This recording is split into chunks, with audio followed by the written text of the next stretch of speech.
IPL 2026 ఫైనల్‌లో run machine Virat Kohli bat మరోసారి గర్జించింది. అహ్మదాబాద్ వేదికగా గుజరాత్ టైటన్స్‌తో జరుగుతున్న టైటిల్ సమరంలో కోహ్లీ విధ్వంసకర బ్యాటింగ్‌తో ప్రత్యర్థి బౌలర్లపై విరుచుకుపడ్డాడు. తొలి బంతి నుంచే దూకుడు ప్రదర్శించిన కింగ్ కోహ్లీ కేవలం 25 బంతుల్లోనే అర్ధశతకం పూర్తి చేసి చరిత్ర సృష్టించాడు. ఇది కేవలం ఈ ఫైనల్‌లోనే కాదు, విరాట్ కోహ్లీ ఐపీఎల్ కెరియర్‌లో నమోదైన అత్యంత వేగవంతమైన హాఫ్ సెంచరీగా రికార్డులో నిలిచింది.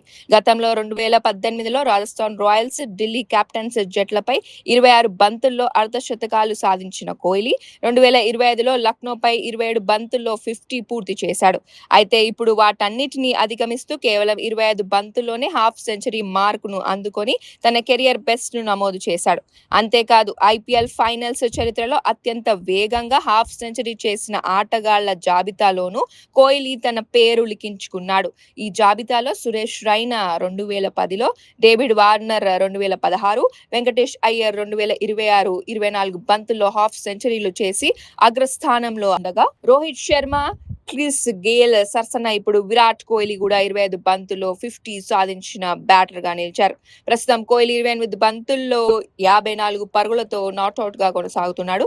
అతని ఇన్నింగ్స్ లో 7 అద్భుతమైన 4లు, 2 భారీ 6లు ఉన్నాయి. ఫైనల్ వంటి అత్యంత కీలక మ్యాచ్ లో కోహ్లీ ఆడుతున్న ఈ మెరుపు ఇన్నింగ్స్ ఆర్సీబీని ట్రోఫీ వైపు వేగంగా తీసుకెళ్లింది.